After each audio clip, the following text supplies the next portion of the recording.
Sato-san, welcome to New York. So let's begin. Certainly rich news with mergers, tax proposals. So the U.S. has had 2 consecutive quarters of 3% plus GDP. 8 of the largest 10 global economies are growing. How do you view this trend in the global economy? Okay, thank you, Matthew. Thank you very much for participating in the U.S. MIC. I'm really pleased to be here. So first of all, macroeconomy, as you know, every area, including U.S. and Europe and China, Japan, Asia, has been getting better.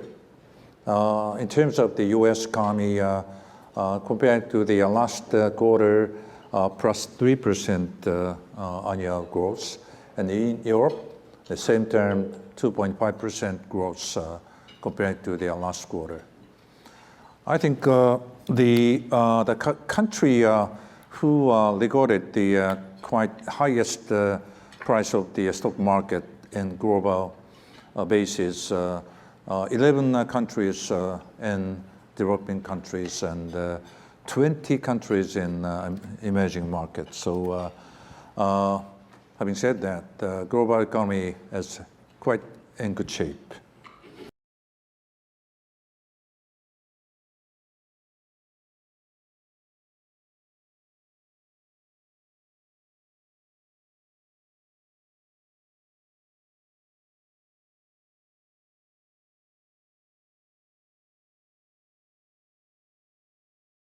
Well, I'm a bit cautious to have that because as you know, we're going to have the presidential election of the LDP next year, the end of September.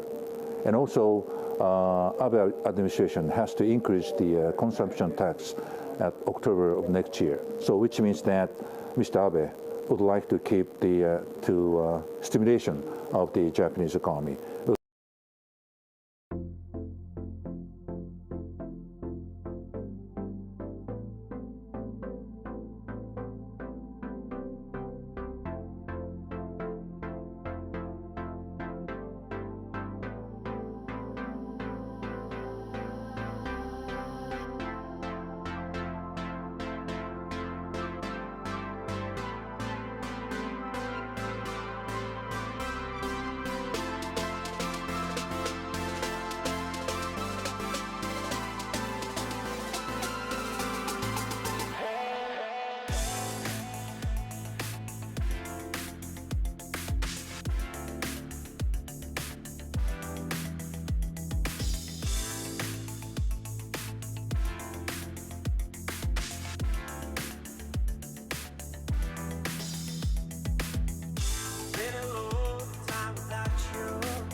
So recently the financial industry has been, transforming very much because at the moment the financial services has been widely acknowledged that the banks will be provided to all the customers. But however, by this, the fintech movement, all of the participants and the players has been providing the financial services, and the financial services not only for the banks, not by the banks, but all of the players and the startups and all the kind of the Amazons has been providing the financial services, and our circumstances is changing really different.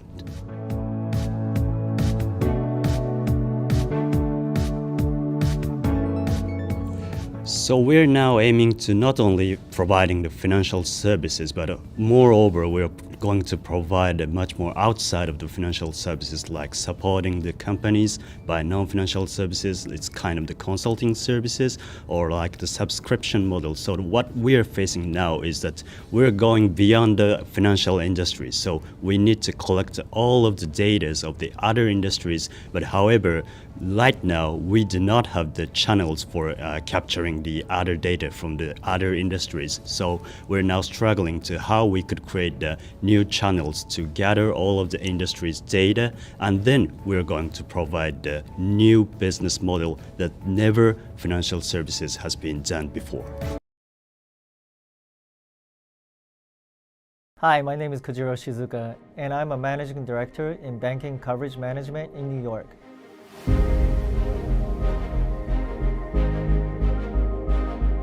So I came on board at Mizuho 2 years ago with one of my goals to promote cross-border collaboration with Asia. And in doing that, I learned so many cultural and behavioral differences between Japan, Asia, and the US. Not only did I have to move out of my comfort zone, but I feel that during this time, the organization as a whole was adapting to move out of their comfort zone in order to differentiate itself in the US market. The momentum this has created makes for an intense and exciting atmosphere. We have a lot of good content and great bankers on both sides of the globe. This is a differentiator for Mizuho, as our insight and access to Japan, Asia allows our clients to navigate in these parts. Your colleague in Tokyo, the VP of Currency Sales, said that he is a super dollar bear. Are you agreeing with him? Yes, in the long run, yes. I've been expecting the dollar slide for the last, say, 4 years due to this massive current account deficit, which requires the adjustment of the imbalance of the wealth, which was fleeing away from the US to oil-rich countries or Asian exporters. And we needed the massive adjustment to this imbalances. So in the long run, we're still in the procedure of adjusting this imbalances. But in a short run, say for coming 3 to 6 months, I am expecting actually the balance of the dollars. You also believe it's oversold, am I right? Yes, yeah. I think bear stearns gone and dollar yen slide tumbling through 100, euro dollar jumping up through 155. And I was just listening to what Naga said, and I mean, consumer spending slowing, and we've seen all the bad things about US. But how far can we go? How far can we expect more bad news from the States? I would think we're reaching to the end of this round of the bad news. Have you been encouraged by thinking the end of the bad news has come through the Fed's actions as well, the pumping of liquidity, pulling out all the stops, really, when it comes to monetary and fiscal policy? Yeah, last couple of days, market's been closely watching what the TSLF, this operations effect on the market. And I think we need time to evaluate these facilities.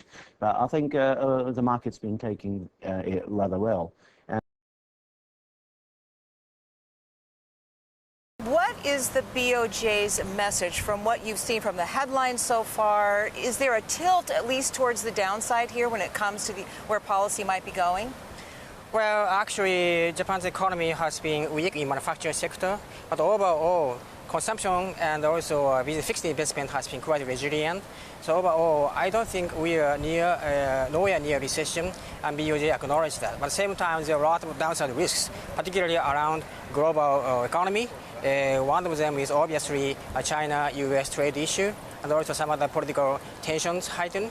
So I think it is very reasonable for BOJ to make some statement about the acknowledging the perception about downside risk at this moment. Do you think to a certain extent, though, in acknowledging the downside risk and acknowledging the obvious, and again, we did have that industrial production report that was pretty weak, there's a pretty strong drop. Are they just to a certain extent placating the markets? Are they trying to say, look, guys, we know what you are looking for, and you know that we really can't do anything about it right now? Yes, I think it is, certainly is. I think that is the actually one-on-one of central bank communication. Try to be lenient to the market and exactly describe what they perceive about the global economy and domestic economy. I think that is the very important first step for any credible communication for central bank. You know, a lot of speculation, a lot of talk going into this report that the BOJ, even though, as you said, they think the economy is doing okay. Why even try to add more stimulus right now when those tools are so precious and you've got to wait in case you really need to do something with Governor Crota, with the BOJ signaling again. If additional easing is really needed, we'll go for it. We can. Do you agree with that? Well, actually, that is the basically very important part of the communication, as I mentioned. But the problem with the BOJ is that they don't have any credibly effective measures anymore left in their hands. So this is a very, very challenging situation for the BOJ to actually deliver the further monetary easing. But actually, more broadly speaking, I think Mr. Abe also acknowledged the same situation with the BOJ. And actually, last week, after the upper house election. Hello everyone, this is Koji Fujiwara, the President and CEO of the Miずほ Bank. I would like to thank the hosts, participants, and everyone involved in this conference for giving me this opportunity to share my thoughts. We are all searching for a new normal, and I expect FinTech will be able to positively contribute to the development of a new business model that balances economic growth with public health. The essential element of achieving such a model are proactive utilization of the latest technology and further improvement to safe and reliable service supporting social advancement. I do not believe the leader in this area will be only fintech firms or only traditional financial institutions. Fintech firms have great agility and have pursued excellence in user interface and user experience. On the other hand, traditional financial institutions have demonstrated unshakable resilience even in the midst of an unprecedented crisis caused by the COVID-19 pandemic. It is important that both fintech firms and financial institutions assist and cooperate with one another, even while competing in the spirit of a cooperative competition or competition. From this perspective, the COVID-19 pandemic should be an opportunity for fintech firms to gain greater recognition and for traditional financial institutions to transform their business model with an open and connected approach. For my conclusion, there is one point I would like to emphasize. Raymond Chandler wrote, "If I wasn't hurt, I wouldn't be alive. If I couldn't ever be gentle, I wouldn't deserve to be alive." Advanced service run the risk of worsening the digital divide. Because of this, we must endeavor to always provide services that are easily accessible to the greater number of the users. Thank you very much.